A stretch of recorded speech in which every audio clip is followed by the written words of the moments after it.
Good morning and welcome to Wake Up and Rise, the morning show that brings you the latest information, motivation, and inspiration you need to rise above. I'm your host, Dustin Williams, husband to the last good woman on earth, father to 3 amazing kiddos, and Kentucky's favorite real estate expert.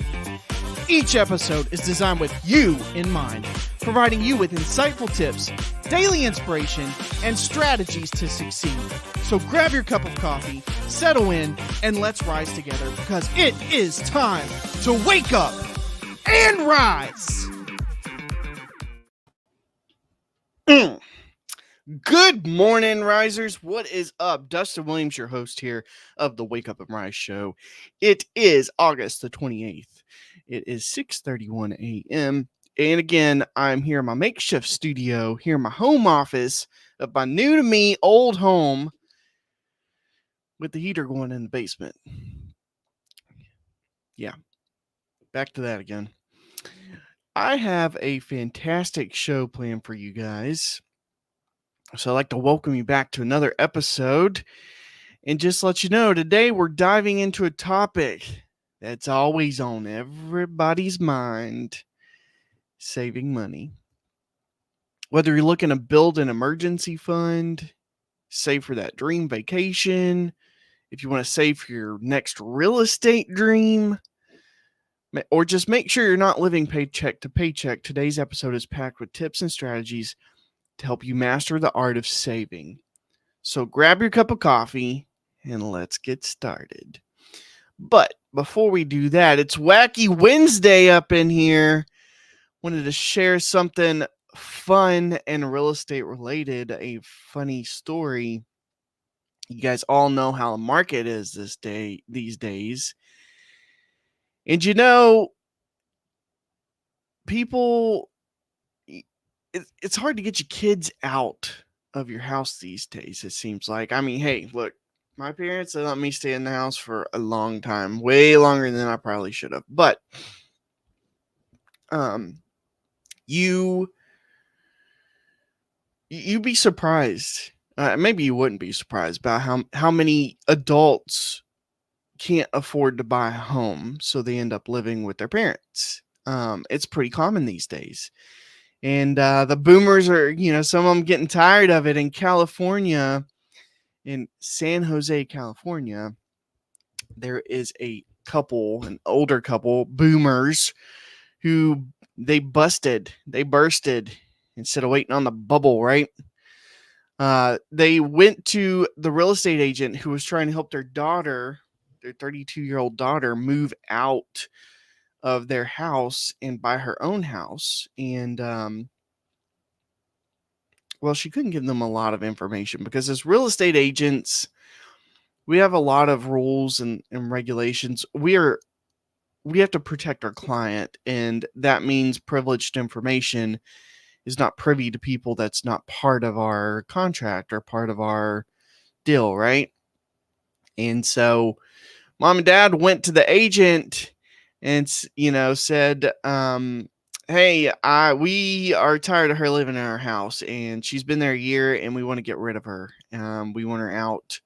So we're going to do this very generous thing. We are putting up $5,000 towards her house. And the agent was like, hey, that's great.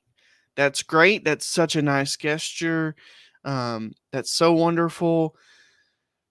But it's not enough. And they said, what? She's already told us that she saved $10,000. What do you mean it's not enough? And she said it's not enough for her to secure the mortgage that she's going to need. And so they asked, well, why not? She's already saved this money. We have $5,000. And the agent tells them that she has to have $50,000 down to secure the mortgage. Where they're freaking out, right? $50,000 down. That's a lot of money, it seems like. So they started asking, what's she trying to buy? A mansion? Which the agent couldn't really tell them what house that she was interested in. She did say, in a neighborhood like this, 2-bedroom houses in the outskirts of the big city, right? Those houses range average in around 500,000. And she had told her parents she needed 50 grand as a deposit, but they were thinking she was looking for a piece of real estate for 50 grand. That's not the case. That's not the case. But yeah, it's just hilarious to me. These parents wanted to get this kid out of their house, right? This grown kid up out of their house. And so they thought they were doing something nice, but man, real estate's hard. I'm so thankful that I live in Kentucky because it's one of the most affordable states in the nation. But California real estate's no joke. It is expensive. It is crazy. Nuts over there. All right, let's get back to it. Let's jump into the first part of the show. Or the first topic here is tip. I'm going to give you tip number 1. That's what I'm going to say. And before we can talk about saving money, you have to know where you stand financially. So the first step is to get a clear picture of your income, your expenses, your debts. Think of it like a financial selfie. Sometimes it's not pretty, but it is necessary. So take a moment to review your bank statements, bills, any other financial documents. Find out where your money's going. Every month, find out where your money's going.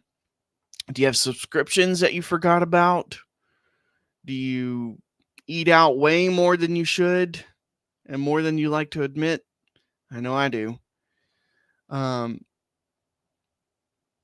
key to this is being aware. It's awareness of what you're doing with your money. Once you know where your money is going, you can start to make changes. So find out where your money's going. Tip number 2, budget. The power of budgeting. Budgeting is not about restricting your life. It's about giving you freedom. Now, I'm not talking excessive budgeting. There's some excessive budgeters out there. I've excessively budgeted before. It's miserable. I'm not going to tell you that you have to only go to the grocery store and buy a bag of rice and a bag of beans and live on that for the next 6 months of your life. But budgeting it'll give you the freedom that you're looking for. It's not restricting you. It's just telling your money where to go. It helps you prioritize your spending to ensure that your money goes towards what really matters. Okay. The best part, you don't need to be a financial wizard to create one. You can write it on a napkin. You can write it on a piece of paper. You can put it in a spreadsheet. They have apps for it. Actually, Dave Ramsey has a fantastic app that's free that you can use to budget. You can also pay, just like anything else, you can pay for an upgraded version, but all you get is you can link it to your bank account. The free version works great, but you don't have to be a financial wizard to create a budget. Start with listing your essential expenses. All right, the things you have to pay, like rent, utilities, groceries, transportation, all that stuff. Then set aside money for savings. Before you do any of that, I tithe. So before you do any of that, you set money aside for that. And it's not a sermon, so I'm not going to tell you what to do. I'm not going to tell you how much to set aside. But if you tithe, if you're planning on tithing, if you feel led to tithe, which you should, then you set aside money for that. If not, then you still set aside money. You still set aside for savings. You set aside for emergency. You set aside for something. But yes. And then finally, you allocate money for non-essentials, like your entertainment. You got to have that Netflix subscription, right? Or eating out sometimes, or, your coffee runs, all that good stuff. Just remember that a budget is like a living document. You can change it, you can adjust it as you need to, and as your goals change. So don't be too hard on yourself. The important thing is just stick to it as much as possible and get a good grasp of what you really can save. Tip number 3, automate your savings. It's the easiest way to save money. Set up where you automatically have that money set aside every paycheck in a savings account. When you automate it, you're not even seeing it. It's like it didn't happen. You don't understand that it happened. So set up automatic transfers to your savings account every payday. Even if it's just a little bit, it does add up over time. There's also apps for that as well that you can research and find. It's a painless way to give your savings a little kick in the butt and, stack that some money away. Cut back without feeling deprived. That's tip number 4. We enjoy little luxuries. I enjoy little things sometimes, but those can add up if you don't realize it. So you got to cut back so it doesn't feel like you're depriving of yourself of life. So instead of cutting your coffee out in the morning and completely, try making it at home a few days. It's much cheaper. Or if you like to dine out, look for deals, coupons, dinner deals, lunch specials, those kinds of things. Or try to dine in at home with a homemade version of your favorite stuff. Anyway, the key to that is finding small ways to save that fit seamlessly into your life. And over time, these small changes can lead to big savings. Tip number 5, build an emergency fund. Yes, an emergency fund is important. Things are going to come up. The AC is going to go out. The car is going to quit. Okay, something's going to happen. A pipe is going to burst. And if you have an emergency fund, it sucks spending that money, but you have that money to spend. So life's unpredictable. Having that there could be a game changer when it comes to your finances. Aim to save 3 to 6 months worth of living is typically what they say. That's what they advise. In a separate account you set aside that you only touch in emergent situations. You can start small if you need to, saving just a few $100s, and that could make a huge difference. But over time, I would encourage you to save up enough for those big emergencies as well. Tip number 6, smart shopping tips. Who does not love a good deal, right? Amazon Prime Day or Amazon Days. What is it called? Amazon Days. I bet I could ask my wife. I'm sure she knows. When deals pop up, it is so tempting. Like when it comes to shopping, there are plenty of ways that they market that stuff and get you to buy maybe when you don't need to. But you could save without sacrificing all of your spending. Just look for those discounts on things that you want. Look for coupons, cashback offers, that kind of stuff before you make a purchase of something. Don't just crazy buy whatever you want. I've done it before. It's fun until it's not. Comparison shopping, it's your friend. So check multiple stores, check multiple sites just to make sure you're getting the best deal. And avoid impulse buys. If you see something you want, just wait even 24 hours. I know it's hard, but just wait before you buy it. Because often you'll find that you forget about it or that urge to buy it passes and you've saved yourself some money. Tip number 7. This is the last tip I'm going to leave you with. It's about long-term saving, investing in your future. It's just as important as saving for today. So considering opening a retirement account if you haven't, consider investing in real estate if that's the route you want to go. There's tons of options of investing in real estate. The earlier that you start these things, the more time your money has to grow. And it depends on where you're at and how much risk you want to take on how you want to go about this. A 401k, you put money in there. I put money in a 401k every single month, twice a month actually. I don't even see it on my paycheck. It automatically goes in there. Over time, it changes. I can tell you I have more in my 401k than what I put in my 401k. So it's definitely grown.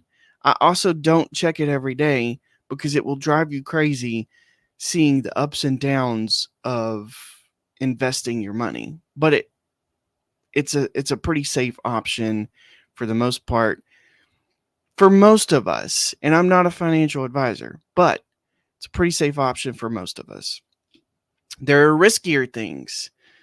If you want to talk about investing in real estate, give me a text or shoot me a call and we'll get into that. But there are other ways that you can make your money grow. Don't forget about specific saving goals. All right, goals. Every day you should write goals. And part of that, I hope you have financial goals somewhere. Whether it's a down payment on a house, maybe it's a new car, it's a dream vacation, whatever it is, having a clear goal can motivate you to stick to your savings plan. Just knowing what you want to do with it. All right, guys, that's a wrap on today's episode. So remember, saving money isn't about making drastic changes overnight.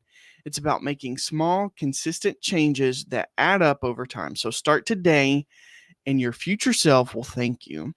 Thanks for tuning in to another episode of Wake Up and Rise. I'm Dustin Williams, reminding you that every penny saved is a step closer to financial freedom and your next real estate dream.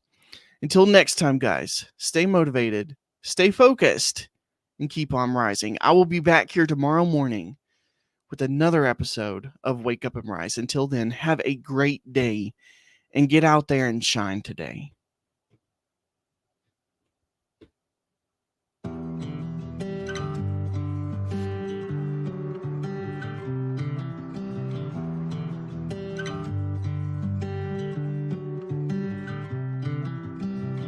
Ain't many that are built like me.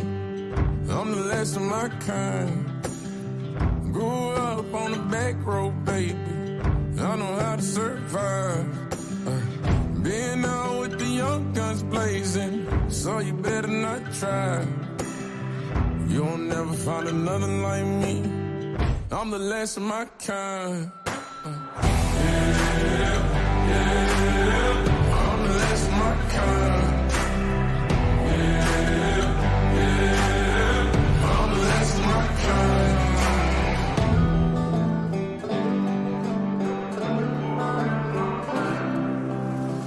Got folks that carry some shit, can't cross state lines. Ducking cops in the dirt hills, baby. We ain't paying no fines.